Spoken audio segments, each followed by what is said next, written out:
देखो, अब तक हमने रिफ्लेक्शन ऑफ लाइट के बारे में डिस्कशन किया, यानी कि प्रकाश का परावर्तन। अब हम रिफ्रैक्शन ऑफ लाइट के बारे में डिस्कस करेंगे।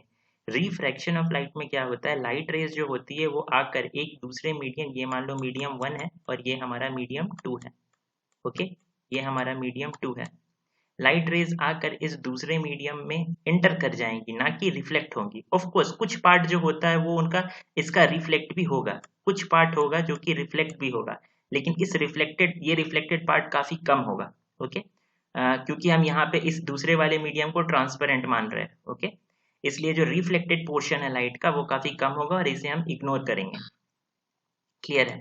अगर हम रिफ्रैक्शन ऑफ लाइट के बारे में देखें तो लाइट रेज आती है एक मीडियम से, दूसरे मीडियम के इंटरफेस पर वो थोड़ी सी बेंड हो जाती है और बेंड होकर के दूसरे मीडियम में इंटर करती है। देखो, इसका इस लाइट रे का जो इंसिडेंट रे है, इसका जो एक्चुअल पाथ था वो ये था।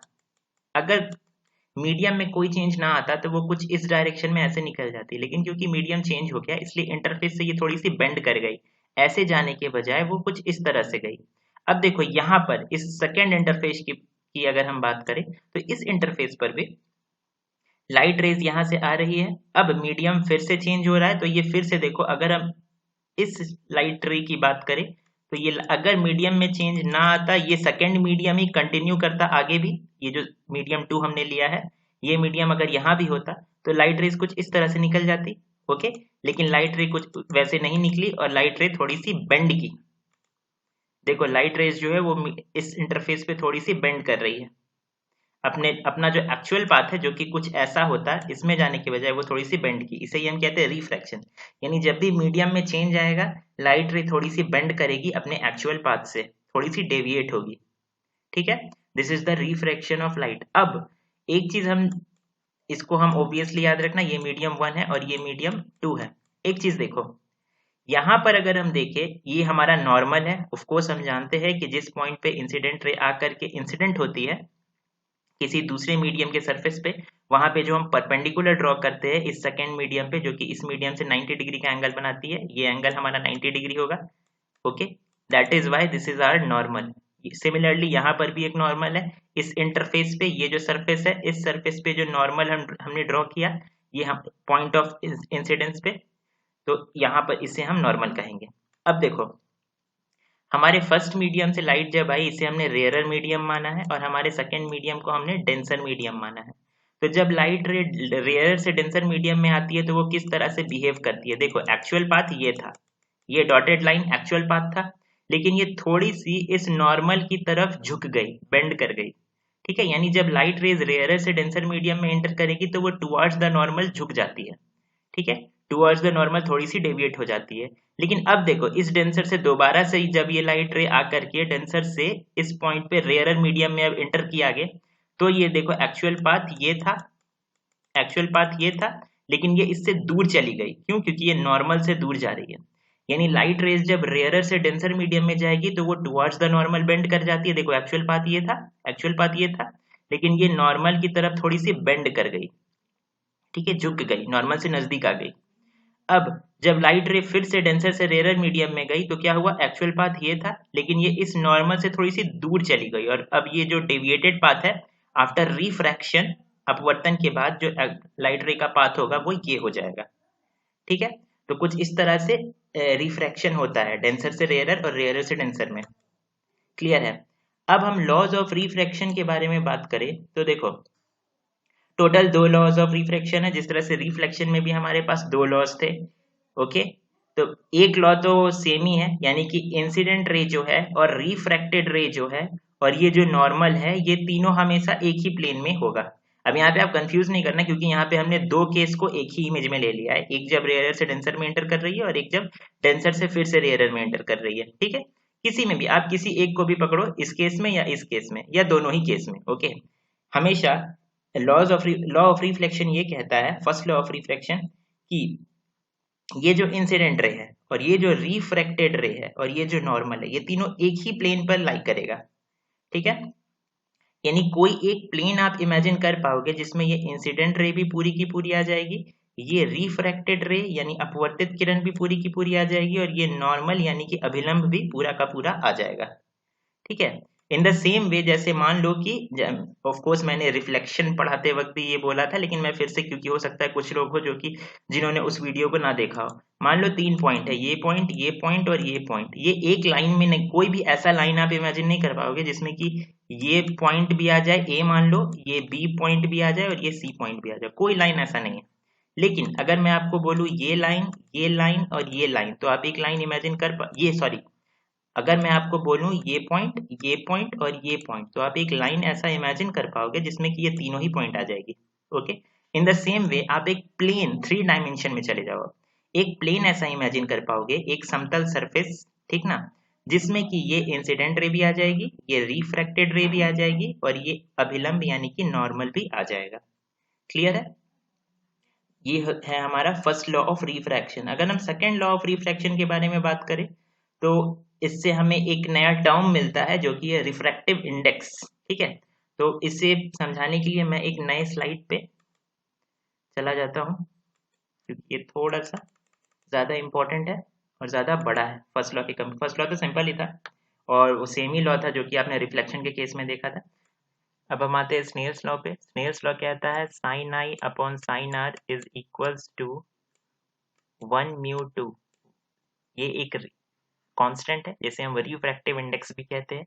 ये सेकंड मीडियम का रिफ्रैक्टिव इंडेक्स है। यहाँ पे मीडियम 1 से लाइट रेज इंसिडेंट हो रही है और मीडियम 2 में इंटर कर रही है, तो सेकंड मीडियम का रिफ्रैक्टिव इंडेक्स ये म्यू है, पहले मीडियम की तुलना में। याद रखना, रिफ्रैक्टिव इंडेक्स एक रिलेटिव टर्म होता है। अगर दोनों मीडियम में से, एक गिवन पेयर ऑफ मीडियम में से कोई एक मीडियम भी चेंज होता है तो रिफ्रैक्टिव इंडेक्स का वैल्यू चेंज हो जाएगा।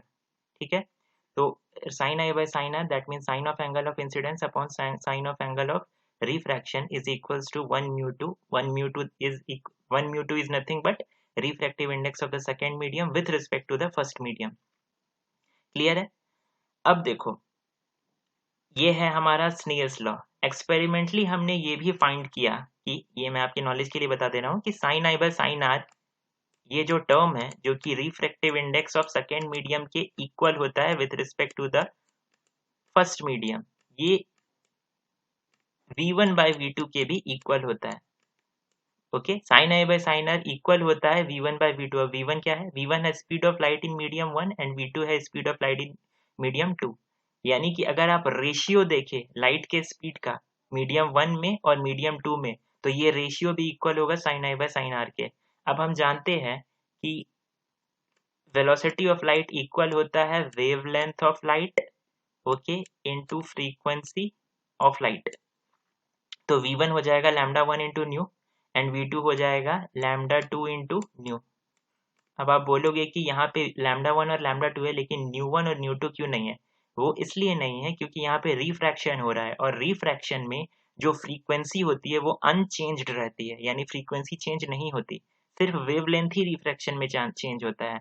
यानी इंसिडेंट रे का वेवलेंथ जो होगा वो रिफ्रैक्टेड रे के वेवलेंथ से अलग होगा, लेकिन फ्रीक्वेंसी, चाहे आप इंसिडेंट रे की बात करो या रिफ्रैक्टेड रे की बात करो, दोनों की फ्रीक्वेंसी सेम होगी, इसलिए हमने दोनों में फ्रीक्वेंसी सेम लिया। तो फ्रीक्वेंसी का दोनों टर्म कॉमन है, तो ये तो हम काट देंगे। That will be equals to lambda 1 by lambda 2। यानी कि sine i by sine r ना सिर्फ refractive index of medium 2 with respect to medium 1 के इक्वल होता है जो कि हमारा स्नेल्स लॉ है, बल्कि ये ratio of speed of light in the first medium and ratio of speed of light in the two mediums के इक्वल भी होता है, that is v1 bye v2। याद रखना, speed of light in medium 1 upon speed of light in medium 2, इसको v2 bye v1 मत कर देना। ठीक है, और अगर हम जानते हैं कि velocity is equals to frequency into wavelength, तो उससे हमें पता चलता है कि sine i by sine r equal होगा लैम्डा 1 अपॉन लैम्डा 2 के भी। ठीक है, तो इतना कुछ आपको नॉलेज में रखना है अपने। Now let's have a quick look over what we have studied until now in refraction. हमने देखा एक इंसिडेंट रे होती है जो कि नॉर्मल के साथ एक एंगल फॉर्म करती है जिसे हम एंगल ऑफ इंसिडेंस कहते हैं। हमने देखा एक रिफ्रैक्टेड रे होती है, रिफ्रैक्टेड रे जो नॉर्मल के साथ एंगल फॉर्म करती है उसे हम एंगल ऑफ रिफ्रैक्शन कहते हैं। हमने देखा कि जब लाइट रे एक ऑप्टिकली रेयरर मीडियम, याद रखना मैंने वीडियो में शुरू में भी हमेशा रेयरर मीडियम या डेंसर मीडियम कहा। Rarer medium that means optically rarer medium, और denser medium means optically denser medium, हमेशा याद रखना। हम एक कंसेप्ट हम जानते हैं मास डेंसिटी का। मास डेंसिटी का कंसेप्ट ऑप्टिकल डेंसिटी के कंसेप्ट से अलग होता है। दोनों को कभी एक ही चीज मत समझना। ऑप्टिकली रेयर मीडियम वैसे मीडियम्स को कहते हैं जिसमें लाइट रेज फास्ट स्पीड से चलती है, ओके, फास्ट स्पीड से प्रोपेगेट करती है। लेकिन जैसे जैसे मीडियम ऑप्टिकली डेंसर होता चला जाता है, लाइट रेज की जो स्पीड है वो घटती चली जाती है, ओके। यानी ऑप्टिकली रेयर मीडियम में लाइट रेज फास्ट प्रोपेगेट करेगी as compare to optically denser medium जिनमें की लाइट रेज स्लो प्रोपेगेट करती है। अब फर्स्ट लॉ ऑफ रिफ्रैक्शन ये कहता है कि this ray, incident ray, this ray, refracted ray, and this normal at the point of incidence, okay, ये तीनों एक ही प्लेन पर लाई करेंगे, ओके। एक प्लेन आप इमेजिन कर पाओगे जिसमें कि इंसिडेंट रे, रिफ्रैक्टेड रे और नॉर्मल तीनों आ जाएंगे। अब एक चीज, जब light rays optically rarer medium से ऑप्टिकली डेंसर मीडियम में एंटर करती है तो वो इस नॉर्मल की तरफ बेंड कर जाती है। देखो एक्चुअल डायरेक्शन लाइट रेज का ये था, अगर मीडियम में कोई चेंज नहीं आता तो वो इस तरह से जाती, लेकिन मीडियम में चेंज आया और वो रेयर से डेंसर मीडियम में एंटर की, इसलिए वो टुवर्ड्स द नॉर्मल बेंड कर जाएगी। इसके अपोजिट जब डेंसर से ऑप्टिकली डेंसर मीडियम से ऑप्टिकली रेयरर मीडियम में एंटर करेंगी तो वो इस नॉर्मल से दूर हट जाएगी। देखो एक्चुअल पाथ ये था लाइट रेज का, लेकिन वो कुछ इस तरह से चली गई। क्लियर है? एक बात हमेशा याद रखना, ऑप्टिकली रेयरर मीडियम इसका मतलब ये नहीं कि मास डेंसिटी कम है, और ऑप्टिकली डेंसर मीडियम का मतलब ये नहीं कि मास डेंसिटी अधिक है। यूजुअली दोनों में काफी हद तक सिमिलैरिटीज होती है, यानी ऑप्टिकली रेयरर मीडियम का मास डेंसिटी भी कम होता है और ऑप्टिकली डेंसर मीडियम का मास डेंसिटी भी अधिक होता है यूजुअली, लेकिन हर केस में ऐसा नहीं होता है। इसलिए दोनों चीज को एक ही मत समझना। ऑप्टिकली रेयरर मीडियम में लाइट रेज फास्ट प्रोपेगेट करती है और ऑप्टिकली डेंसर मीडियम में लाइट रेज स्लो प्रोपेगेट करती है। फर्स्ट लॉ के बारे में हमने देख लिया, लॉज ऑफ रिफ्रैक्शन में फर्स्ट लॉ के बारे में हमने देख लिया। सेकेंड लॉ था स्नेल्स लॉ। स्नेल्स लॉ हमें ये कहता है कि sine of angle of incidence upon sine of angle of refraction is equals to refractive index of the second medium with respect to the first medium। यानी अगर मान लो यहाँ पर एयर होता हमारे पास और यहाँ पर ग्लास होता, तो ये रिफ्रैक्टिव इंडेक्स है ग्लास का, mu of glass with respect to air. अब मान लो एयर की जगह पे यहाँ वाटर होता हमारे पास, ठीक है, एयर की जगह पे अगर वाटर होता तो यहाँ पे रिफ्रैक्टिव इंडेक्स ऑफ ग्लास ही होता, क्योंकि मीडियम 2 तो अभी भी अनचेंज्ड है। तो refractive index of glass with respect to water, ठीक है। यानी अब रिफ्रैक्टिव इंडेक्स का वैल्यू चेंज हो जाता, जबकि देखो सेकेंड मीडियम चेंज नहीं हो रहा है। हम कहेंगे कि ये refractive index of second medium ही है, लेकिन हमेशा याद रखना ये पहले मीडियम के रिस्पेक्ट में, यानी पहला मीडियम भी अगर चेंज हो गया तो म्यू का वैल्यू चेंज हो जाएगा। क्लियर है? एक और चीज, एक टर्म होता है अब्सोल्यूट रिफ्रैक्टिव इंडेक्स। जब फर्स्ट मीडियम मेंशन ना हो, जैसे अगर मैं बोल रहा हूँ refractive index of absolute refractive index of glass, तो यहाँ पे सेल्फ अंडरस्टूड है, क्योंकि मैंने पहला मीडियम 1 जो पहला मीडियम है उसे मेंशन नहीं किया है।